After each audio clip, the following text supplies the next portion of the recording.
Hi guys, how are you? My name is Siobhan Evans Egan and I'm a psychic spiritual medium and shamanic practitioner. I'm also an admin on the International Mediumship page where I'll be sharing this video because it's in reference to one of the questions one of our members asked.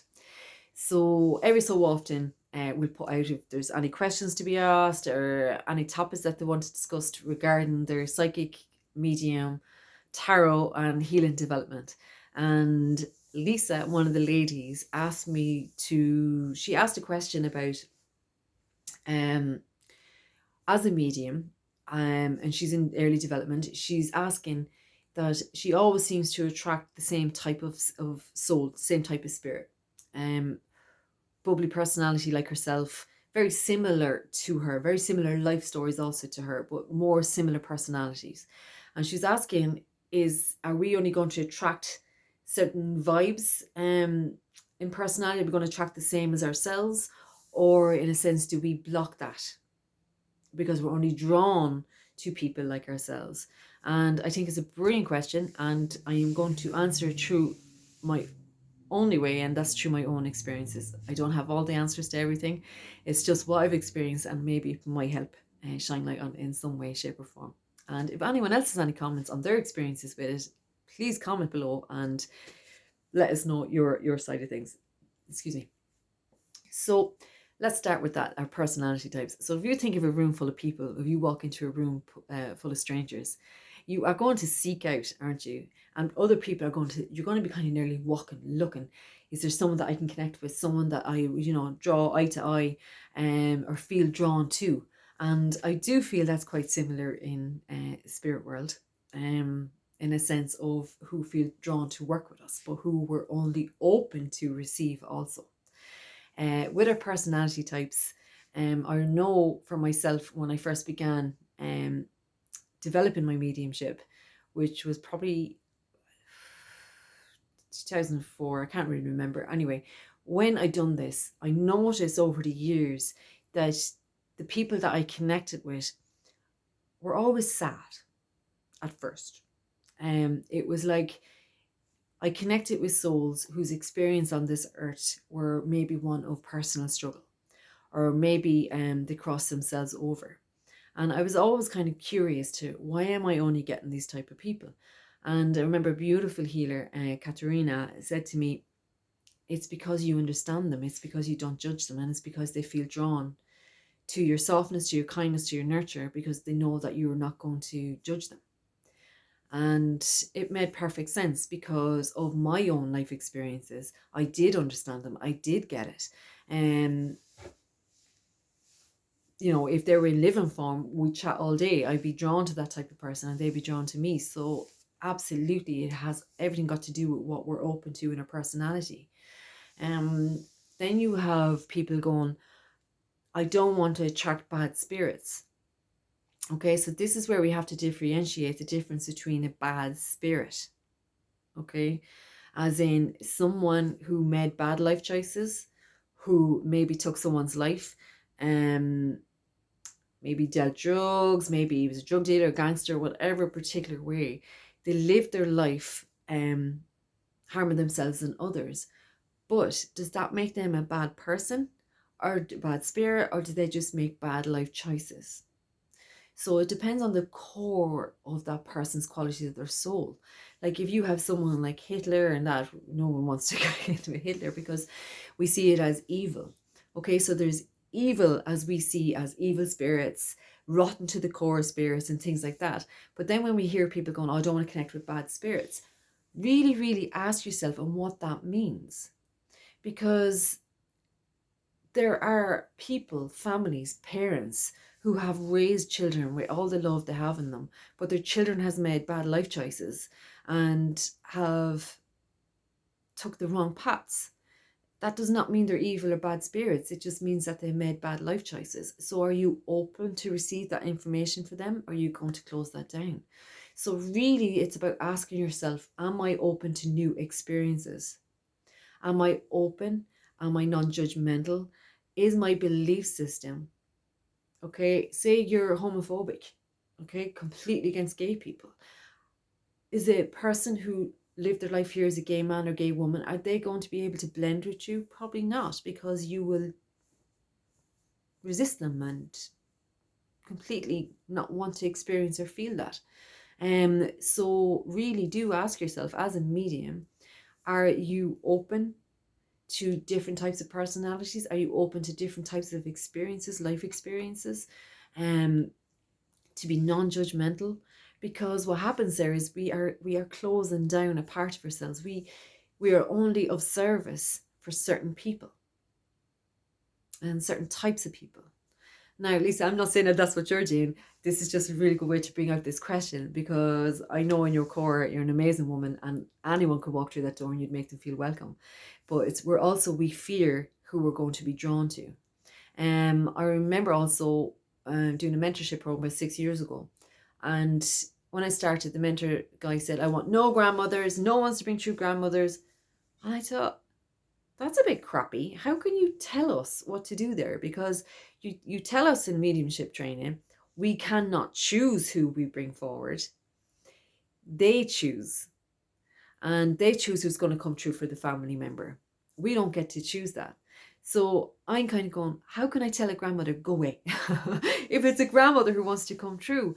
But I completely got what he meant, because I was only allowing myself to be drawn to certain experience. I want the nice people. I want the nice stories. I want the nice people. They just come in and do something nice. I didn't want any drama. Didn't want to experience any of that. Because I was telling myself I wouldn't know how to handle it. What if I get a person through here that lived a life a particular way, and what if I got the information wrong, or what if I accused them of this or that?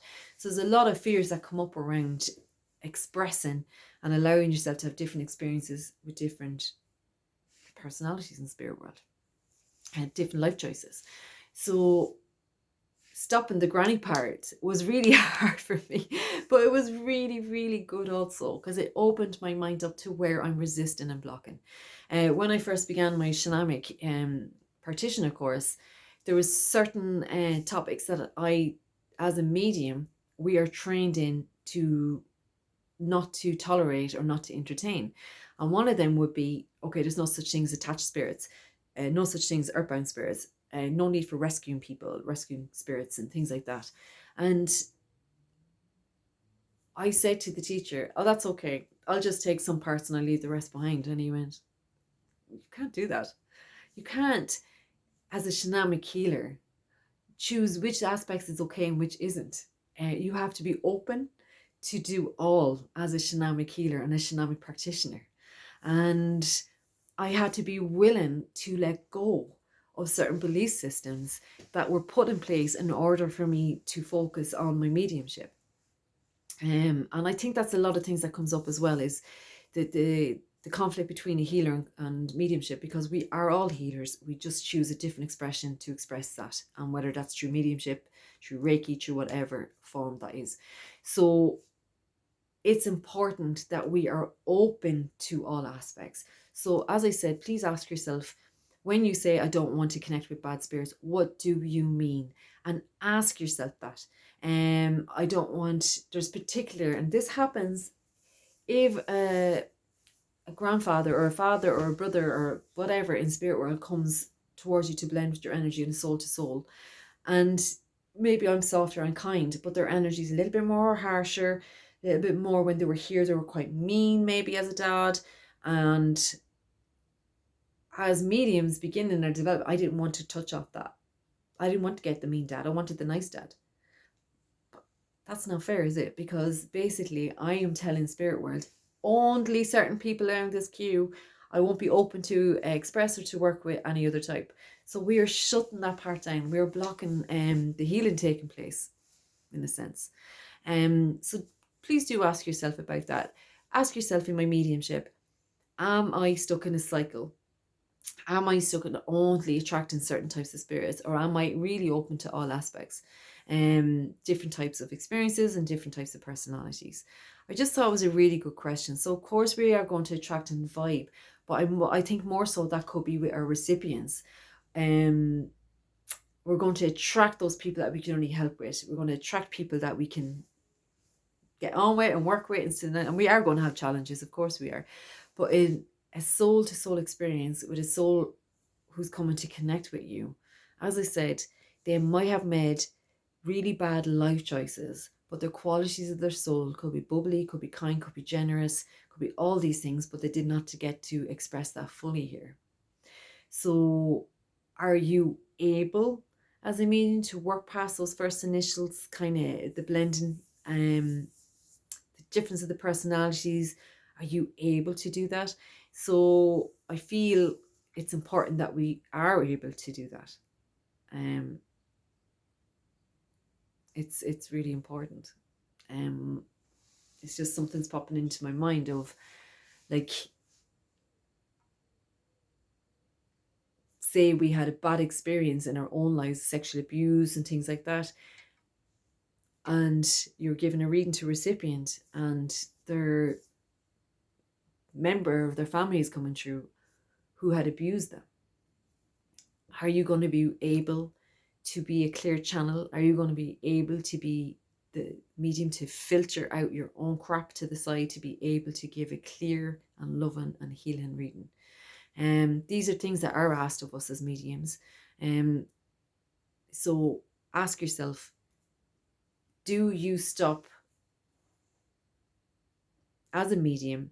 Are you only allowing yourself to experience certain experiences? Are you only allowing yourself to draw in and attract certain spirits? I'm not saying there's anything wrong with this, there's any harm in it whatsoever, but you might be blocking yourself from doing so much more and helping so many more people and helping so many more spirits, if we just understand about how we work and what we drawn to and what's drawn to us. I hope this makes sense, guys, and I hope it's helped in some way. So the answer to it really is to become aware of it, to change that, to ask, what am I afraid to feel? What am I afraid to experience in a reading? And more often, we are given those experiences so that we can learn from them. So ask yourself, what are you afraid to feel? What are you afraid to know? Again, please ask yourself this: what is a bad spirit to you? Is it someone that's like qualities are completely evil and dark and manipulative? Or is it people that did murder here or got involved in certain things, bad life choices, as I said, but it's not who they are. Their core selves are probably kindness. So I'm just putting that out there. So just to ask yourself, do I stop myself doing this? Is there a cycle to my readings? Am I comfortable only in certain sittings and not in another? So I'll leave that with you. And if there's any comments about people who had different experiences regarding this, please share. We're all here to help. A little community, just help each other out. So take care, guys, and have a good day. Take care.